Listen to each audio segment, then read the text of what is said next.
Oh, it's working. Okay, hey everyone. Today I am shooting this clip from the pier right over by my apartment in Long Island City, right over by that new library that I always tell you that I want to go to, and that I do go to actually. Shooting right over by there, so you can see the scene. Beautiful Manhattan behind me and our book. So if you haven't been watching the previous videos, please make sure you go back and watch them all before you get to today's video. And today we're going to start off on page 39 for those who are following along with me at home.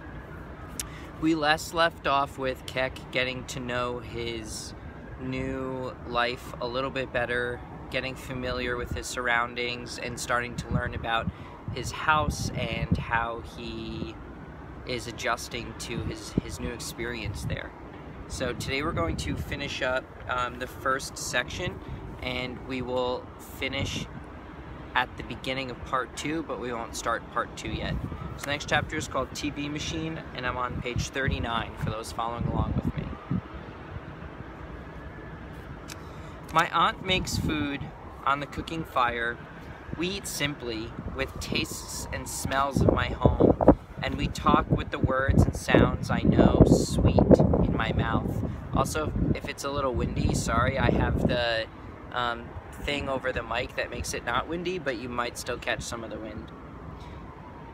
But the more home returns to me, the more I remember all I've lost. I feel the holes where my mother, my father, my brother should be.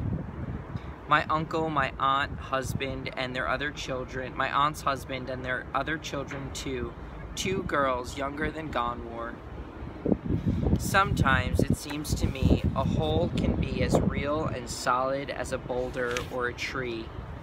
Outside, snowflakes tap the window like stubborn mosquitoes. I try out the word, snow, then shiver and shake just like Dave. My aunt lets a smile go free. I have to go to work now, she says. What do you mean, work? I want to know. Mama helps at a house for old people, Gonwar explains. The house... Oop, lost my spot, sorry.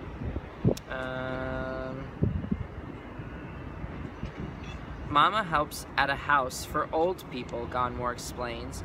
His mouth is a line. It's not a good place.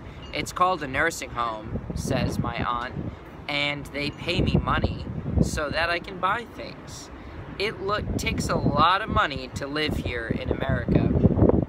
But it's night, I say, and it's cold. My aunt touches my shoulder. You're a good boy, Keck. You are your mother's child.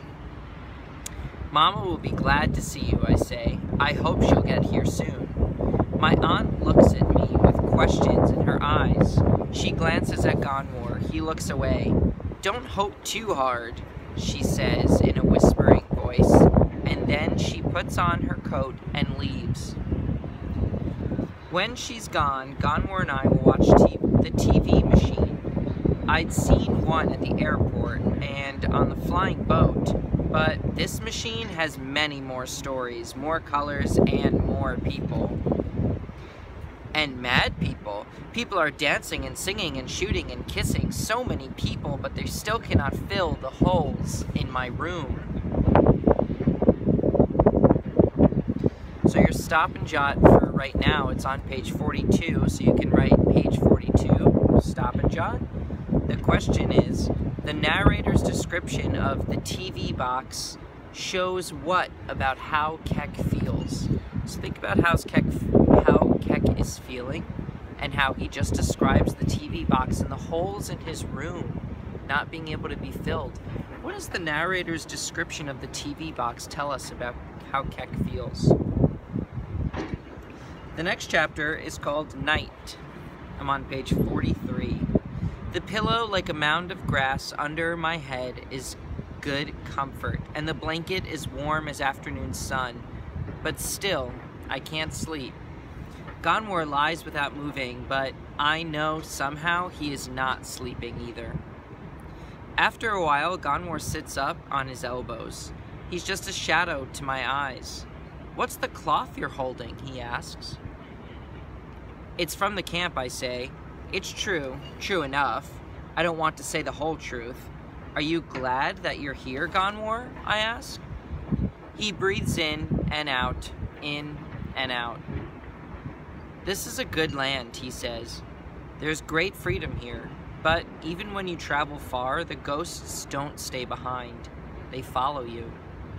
You come here to make a new life, but the old life is still haunting you. We don't say anything for a few minutes. Finally, Gonwar speaks. They're all gone, Kek. They're all dead. I want to hate Gonwar for his words, but I am too weary for anger. Already, there were so many people to hate, too many. Not all, I finally whisper. Not Mama. He sighs. It isn't good to fool yourself. I've learned that much. Hoping isn't foolish, I say. If I can make it all the way here, then anything can happen. He shakes his head. Crazy boy, Gonwar says. Hoping doesn't make a thing come true. Remember when you were no taller than my knee, and you thought you could talk to the cattle? They listened, I say. They just didn't answer. How about when you believed you could fly? Remember how you jumped from the top of the acacia tree? I still have the sore on my elbow, I say. And anyway, the flying part was fun. Only the landing was troublesome. You can't make yourself a bird, Kek. Some things will never be. A man does not give up, I say. A man knows when he's defeated, Gonwar replies.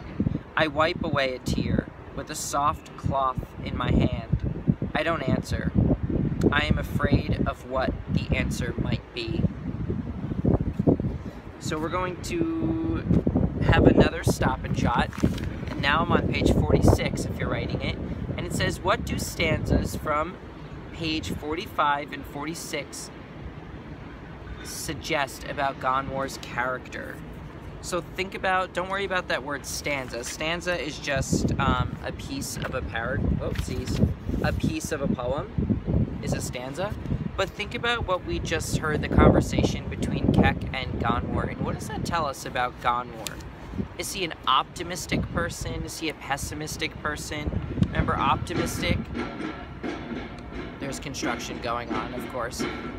Optimistic is seeing the glass half full, and pessimistic is seeing the glass half empty. They're both half, but one way you can see it positively and one way you can see it negatively. So is what we heard on page 45 and 46 sharing that Gonwar is a positive, optimistic person or a pessimistic, negative person? Our last few chapters for today, our last two, this next one's called Mama. I have my father's will, my brother's eyes, and my mother's light. She is like newborn sun, fresh with promise, the just beginning moments before the day fills like a bucket, and good and bad, with good and bad, sweet and longing. Even her laughter has sun in it. Always when I think of her, I see cloudless day blooming full. I feel warmth on my shoulders. I know hope's embrace. I'm just a boy like any boy. I make trouble, I'm lazy. I kick at the world when I'm mad. I don't know why I have been so lucky to be so loved. Note, stop and jot for this one. And finally, our last chapter for this section says, Sleep Story. So this is all about a dream that Kek is having. I'm on a flying boat and so is Dave and Mama and Father and Lowell. People from my village are there and many cows and a camel and a gazelle. Airplane, Dave says. Try to say it, Kek. But when my mouth opens, the only thing that comes out are little white puffs, cloud after cloud. You must try harder, Lowell says. And I give him my best scowl. He laughs and then the round windows open and guns are there and hating words and I'm screaming empty white clouds of fear when at last it's quiet. The seats of Lowell's and my father are all other men from my village are empty. They're gone, I tell my mama. They're dead. And she takes my hand. When we step outside, it is inside sky we see, but endless barren lands dotted with dead trees.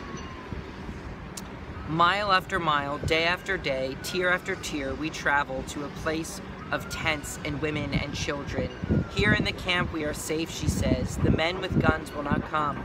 My feet are blistered, and her dress of blue and yellow is stained with blood. And all around us, snow falls and my eyes burn with the sight of it. Okay, friends, that's the end of that section. There is no, I'm sorry, all this construction is crazy. There is no stop and jot for right now, but you do have some weekend homework, so make sure to go on Google Classroom and check out where it says Home of the Brave weekend homework. See you next week.